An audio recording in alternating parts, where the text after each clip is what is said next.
2 también tendríamos 30 más 0, estaríamos en función del coseno de 0 grados y podemos ver que estamos en este punto.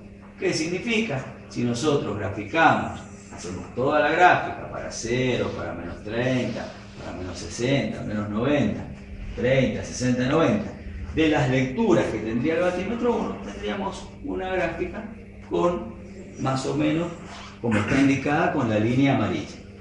Si hacemos lo mismo para el batímetro 2, tendríamos la gráfica indicada con la curva de color azul.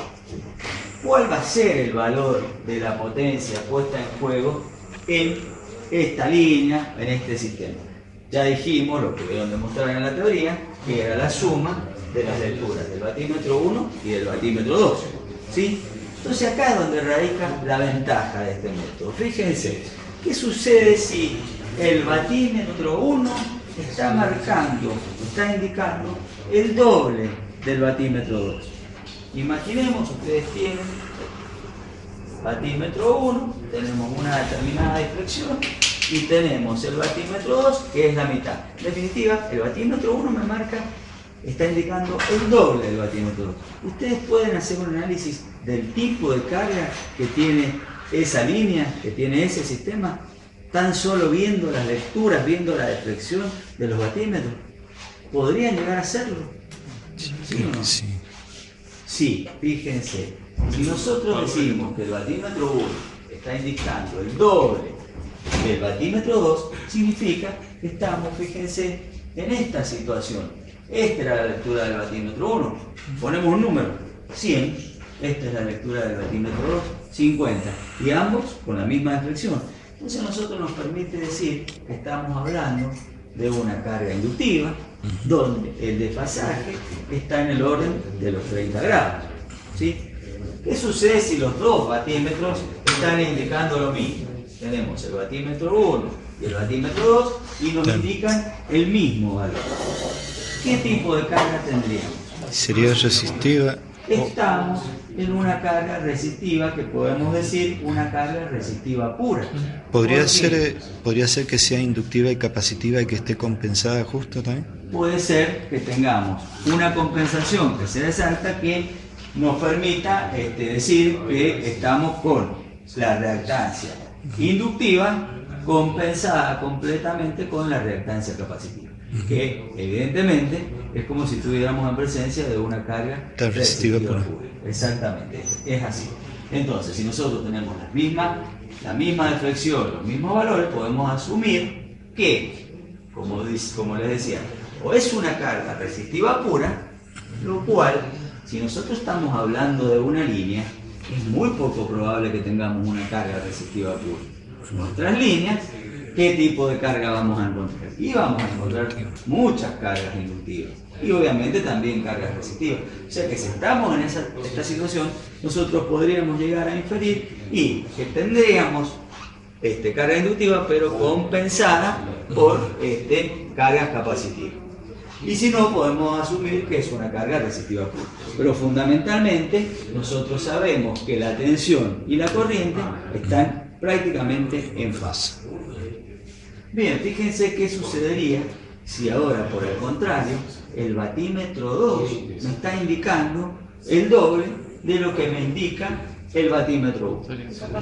Fíjense que automáticamente estamos en esta zona del gráfico. Podemos decir que estamos en presencia de una carga capacitiva. ¿Qué sucede si el batímetro 1 está indicando 0, no tiene deflexión, y el batímetro 2 tiene una determinada deflexión? Estamos con una carga capacitiva, o sea, RC más capacitiva que inductiva, obviamente, y el ángulo de desfasaje estamos en el orden de los 60 grados. Y así podemos hacer el análisis. Entonces, fíjense qué importancia que tiene este método, porque yo no sé lo que está sucediendo, yo no veo qué cargas están conectadas, pero a mí me permite inferir qué situación o qué tipo de carga tenemos en una línea. En nuestra práctica, obviamente que vamos a poder ver si tenemos conectadas las lámparas, sabemos qué carga resistiva, si tenemos conectado al motor es carga inductiva, o los capacitores carga capacitiva, o RL, RC, de acuerdo a la conexión. Pero nuestra realidad, o la realidad cuando uno hace un análisis de línea, es que esto no lo ve, no vemos tan solo la indicación de los instrumentos. Entonces, desde ese punto de vista, es un método importante que se utiliza justamente en sistemas de media y de alta tensión. Bien, las cargas nosotros las vamos a conectar en estrella, ¿sí? Tenemos la conexión, está realizada en estrella. Pero yo les hago una consulta. Nosotros vamos a conectar este motor en estrella.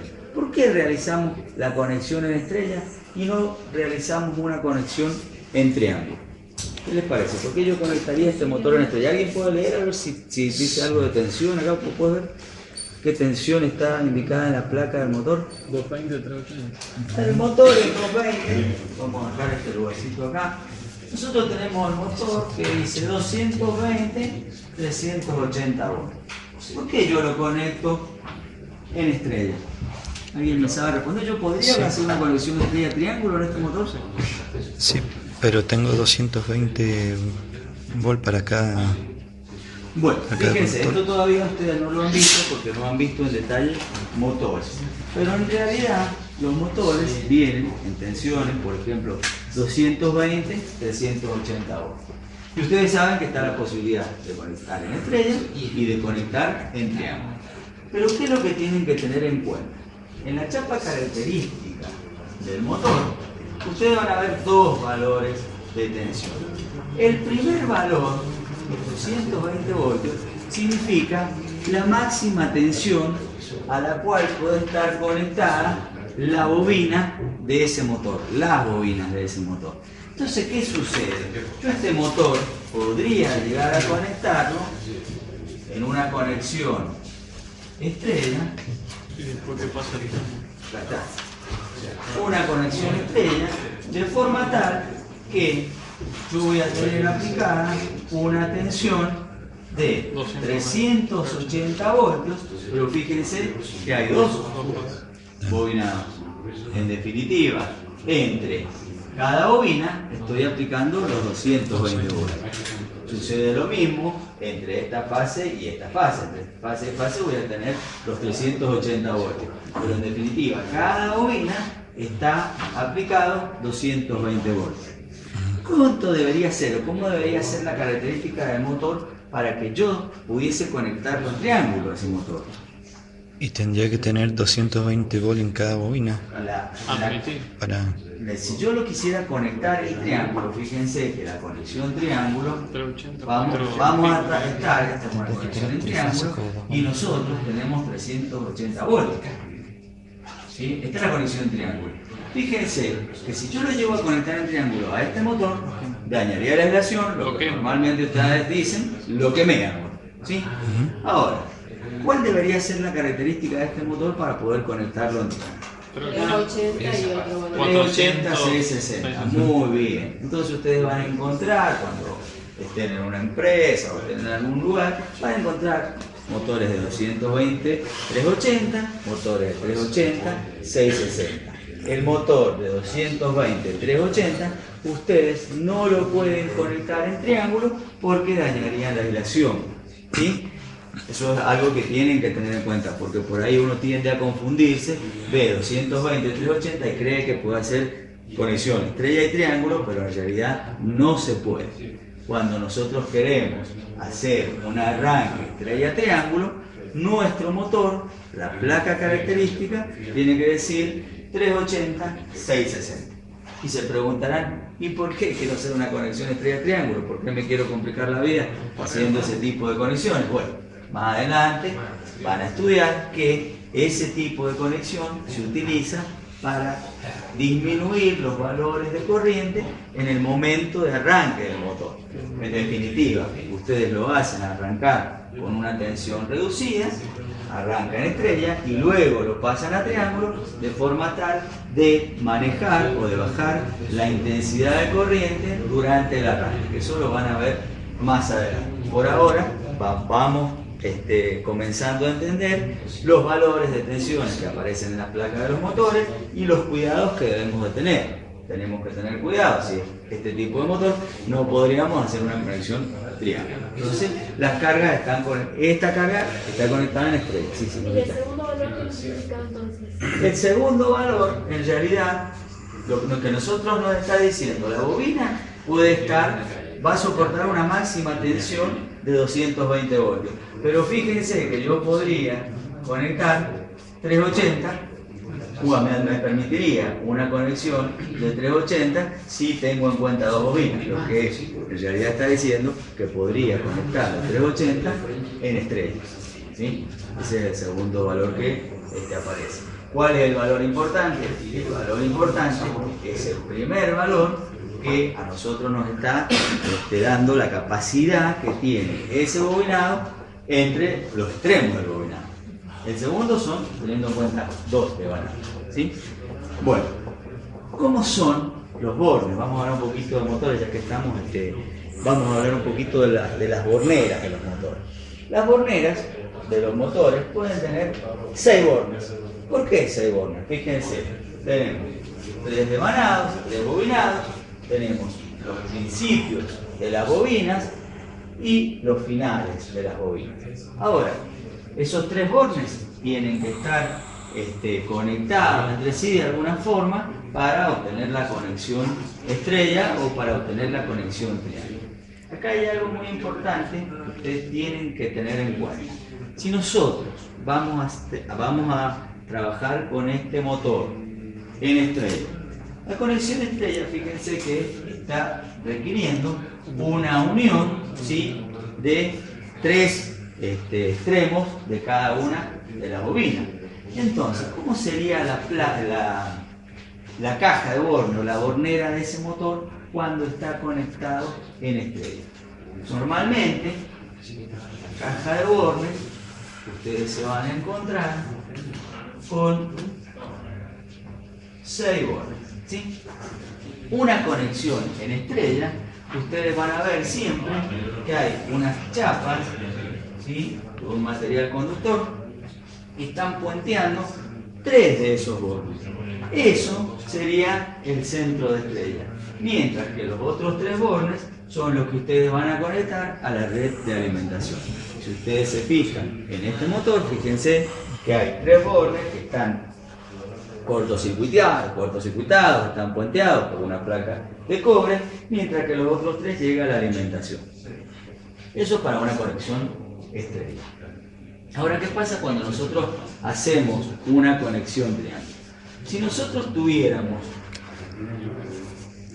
el principio, supongamos que los principios de las bobinas serían U, V, W, X, Y y Z, si nosotros tuviéramos los bobinados cuyos extremos serían U, V, W, X, Y, Z, si nosotros quisiéramos conectar en triángulo, fíjense cuál sería nuestra conexión triángulo. Tendríamos que si esto es U, V, W, X, Y, Z, fíjense, la alimentación iría al borne U, iría a la red, X y B deberían estar cortocircuitados. Tendríamos una cosa así. Tendríamos X y B cortocircuitado y la alimentación a ese extremo. Por otro lado tendríamos Y y W cortocircuitado, ¿sí?, y la alimentación. Y por otro lado tendríamos que unir Z, pues este extremo con este extremo. Ya tendríamos esta conexión. Fíjense que esto en realidad es muy complejo de hacer. Es muy complejo porque si yo voy a utilizar chapas de cobre, fíjense que voy a generar cortocircuito. Entonces, ¿qué es lo que sucede? ¿Qué es lo que realmente se hace? cuando se fabrica el motor o cuando ustedes mandan a bobinar un motor porque se ha dañado la aislación, no se colocan los extremos de las bobinas U, B y W, y el extremo sería X, Y y Z. No se hace eso. ¿Por qué? Porque si yo hago eso, cuando quiero realizar la conexión en triángulo, me aparecen los problemas desde el punto de vista de la placa del motor. ¿Me entienden? Entonces, ¿qué es lo que hacen los fabricantes o la gente que bobina los motores? Esto se invierte. En realidad, nos van a quedar acá la conexión Z, la conexión Y y la conexión X. Se invierte el cable o el extremo de la bobina en la parte interna del motor, de forma tal que cuando yo quiero realizar una conexión triángulo, yo coloco placas de cobre o material conductor en esta forma.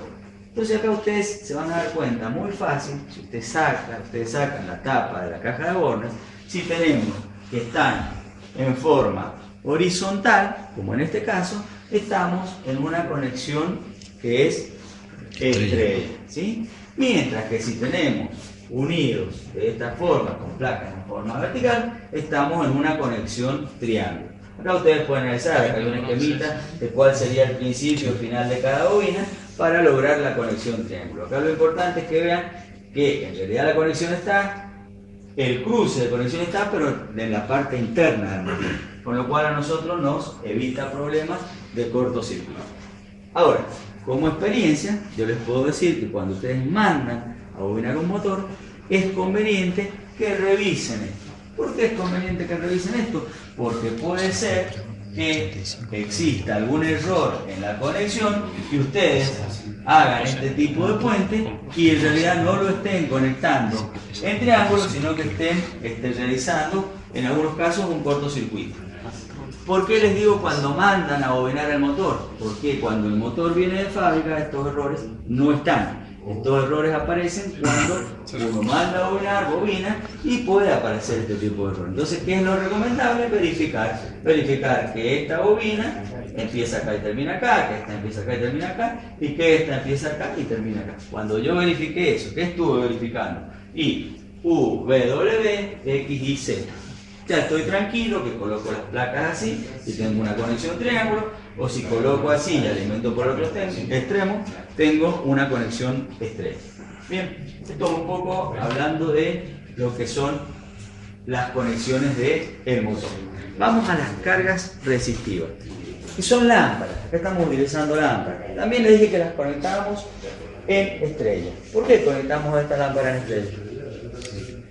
¿Por algún motivo en especial o porque era más fácil? A ver los técnicos. Porque son para 220 volts cada lámpara. Muy bien, muy bien. No nos quedaba otra que conectarla en estrella. ¿Por qué? Porque son para 220 volts. Estamos en el mismo caso que teníamos con el motor, ¿sí? Entonces también tenemos que conectarlas en estrella. Bien, ¿qué va a consistir nuestra práctica del día de hoy? ¿Entendieron esto? ¿Entendieron más un poco cuál es el objetivo de nuestra práctica? Y lo importante es esto. Esto es lo importante. ¿Por qué? Porque acá pueden aparecer preguntas de examen. Preguntas pueden aparecer si alguien les dice, ¿qué pasa si ambos batímetros marcan en el mismo sentido, marcan positivo y uno es el doble del otro? ¿Qué pueden inferir de esa red? Y ustedes tienen que pensar, tienen que deducir que si marcan en el mismo sentido, positivo, y uno es el doble del otro, y están en el caso de una carga inductiva, el ángulo de pasaje debe estar del orden de los 30 grados, ¿sí? Son todas preguntas que se pueden realizar en un examen, y ahí van a demostrar si ustedes contestan, es que realmente han entendido este tema, ¿sí? Entonces lo importante es entender esto. Esto en la teoría ustedes no les va a presentar mayores dificultades porque estamos hablando de manejo de vectores y ángulos, de pasores y ángulos, no van a tener este inconveniente. Y el objetivo de nuestra práctica es, vamos a conectar cargas inductivas, vamos a ver qué sucede con las lecturas de los batímetros, vamos a conectar cargas resistivas, veremos qué sucede con los batímetros, cargas capacitivas. Luego conectaremos cargas resistivas, inductivas, resistivas y capacitivas, de forma tal de verificar que está sucediendo esto que decimos que sucede. Bien, como yo les dije, este método puede ser utilizado en sistemas donde, o sea, se debe utilizar, es apto solamente para sistemas donde no tenemos neutro, pero podemos utilizarlo para sistemas equilibrados o desequilibrados, va a ser exactamente lo mismo. ¿Cómo podemos nosotros representar un sistema desequilibrado? Acá. ¿Qué les parece? ¿Cómo podríamos hacer? Sí. Conectamos una lámpara, por ejemplo, colocamos, aflojamos una de las lámparas y vamos a tener un sistema desequilibrado. Pero ¿qué sucedía cuando teníamos un sistema desequilibrado? ¿Qué sucedía cuando teníamos una línea con neutro? ¿Qué aparecía? desequilibrio se iba por el neutro. Aparecía una corriente de neutro. Pero ¿qué es lo que va a suceder acá cuando no tenemos ese neutro? Y el desequilibrio está, de hecho va a estar porque Se van a lo vamos- sobrecargar las otras. se van a sobrecargar. ¿Y qué significa eso? Van a haber sobretensiones, Nosotros lo que vamos a hacer, vamos a realizar, vamos a medir ese desequilibrio, ese corrimiento del neutro. ¿Cómo vamos a realizar eso? Como dijeron ustedes, vamos a aflojar una de las lámparas, con eso nos aseguramos que hay un desequilibrio, y luego vamos a medir tensiones, ¿sí? Vamos a medir las tensiones entre las distintas fases. ¿Y qué vamos a medir? Vamos a medir también la tensión entre mi centro de estrella y el neutro. Si nosotros medimos la tensión entre mi centro de estrella y el neutro, yo en realidad lo que estoy midiendo es este vector, ¿sí? Pero ahora, ¿cómo hago yo? Yo sé, ahí puedo medir un valor, voy a tener un determinado valor, 100 voltios. Pero ¿cómo hago para saber si es en esta dirección, en qué dirección está eso? Y yo después puedo tomar mediciones entre el centro de estrella y una fase, entre el centro de estrella y otra fase, y entre el centro de estrella y la otra fase. Si el sistema fuera perfectamente equilibrado, esos valores darían igual, pero como el centro está corrido, ustedes van a obtener distintos valores. Se puede realizar este gráfico y sacarlo gráficamente, porque nosotros podemos medir entre el centro de estrella y una de las determinadas fases, tenemos un valor, trazamos con un compás, lo ponemos acá y trazamos. Podemos tomar la medición entre esta fase y el centro de estrella, trazamos y tenemos otra circunferencia. Luego hacemos exactamente lo mismo y vamos a ver que se va a cortar en un punto. Ese punto es el que me va a determinar el extremo de este vector, que en realidad es el delta B, que está indicando el corrimiento de mi punto neutro. ¿Sí? ¿Está claro? O sea que eso lo vamos a hacer, vamos a hacer otra parte. El punto que resulta es el delta B. El punto que resulta, unido con el neutro, va a ser el delta B. Esto, discúlpenme chicos, esto ustedes lo tienen que hacer con una escala de tensiones, ¿sí? Con una escala de tensiones, ustedes hacen este gráfico y luego miden esto y le va a dar un valor de tensión. Lo multiplican por la escala de tensión y le va a dar un valor de tensión. Bien, ahora ese valor de tensión, ¿lo puedo medir acá? ¿Sí o no?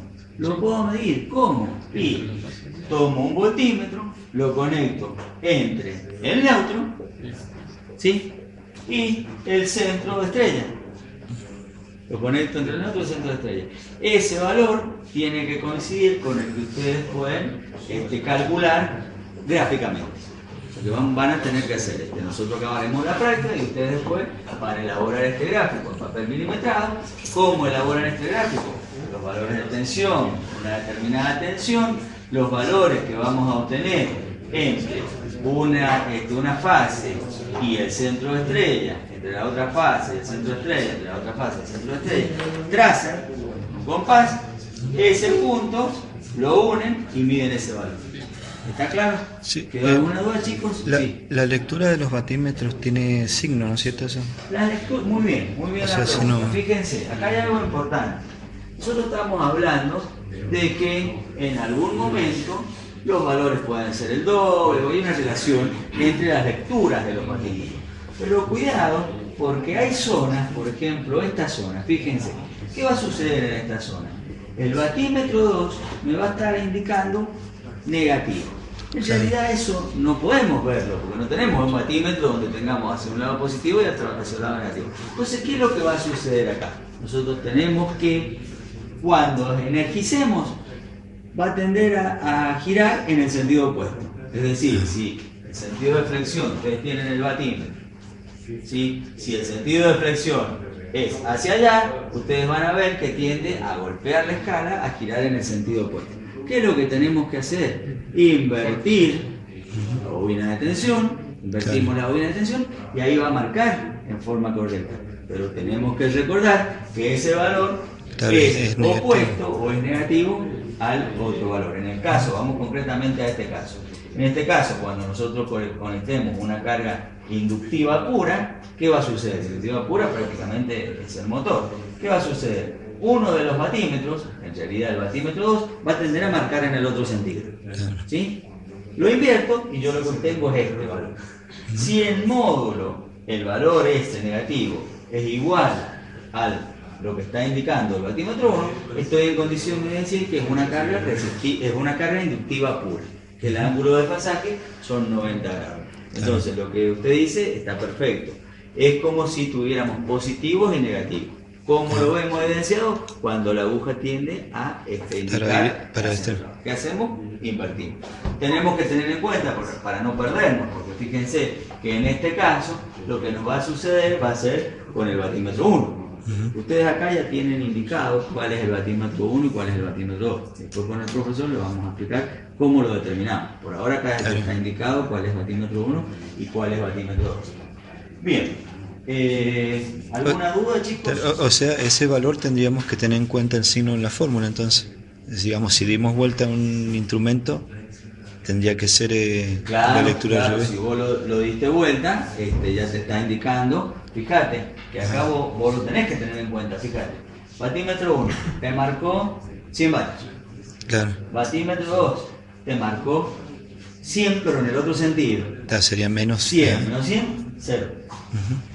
Acá yo no les aclaré que en este color está indicado realmente la potencia puesta en juego.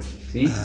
¿Sí? Fíjense, estamos componiendo las dos curvas. Fíjense, en este caso marcó, supónganse, démosle un número, 100 vatios y 100 vatios. Claro. La potencia es 200 vatios. Entonces, repasemos. Batímetro 1, esta curva ¿de dónde la obtenemos? De acá.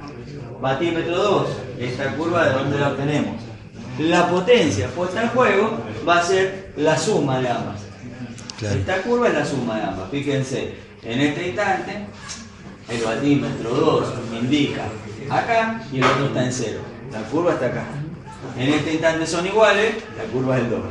¿Se entendió? Más allá de los signos que me den las lecturas de los batímetros, que sea capacitiva o inductiva la carga lo determino por lo que me da si son el doble o no una de otra.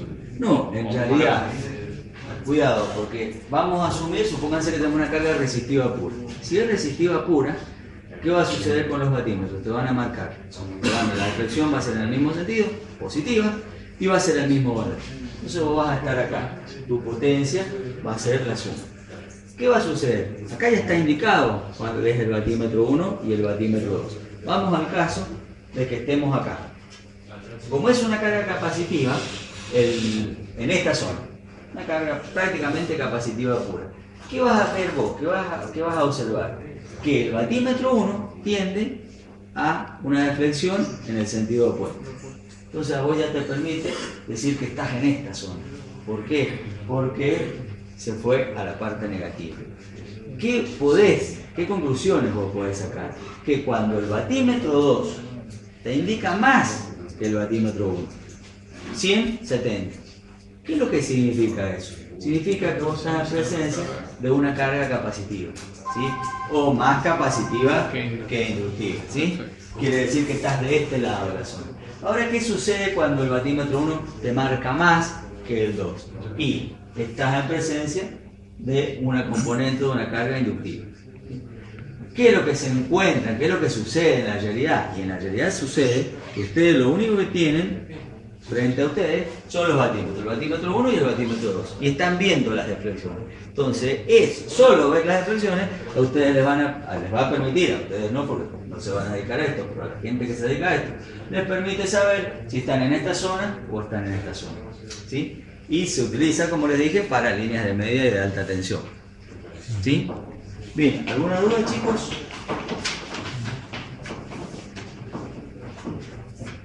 ¿Se entendió? ¿No se entendió nada?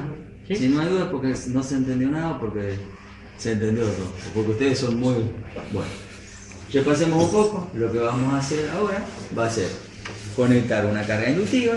Vamos a ver qué sucede con las indicaciones de los batímetros. Obviamente ustedes van a medir tensiones, van a medir corriente, porque vamos a tener conectados amperímetros y voltímetros para medir los valores de tensión y corriente. ¿Sí? Bueno, si no hay dudas, vamos a comenzar a realizar la práctica.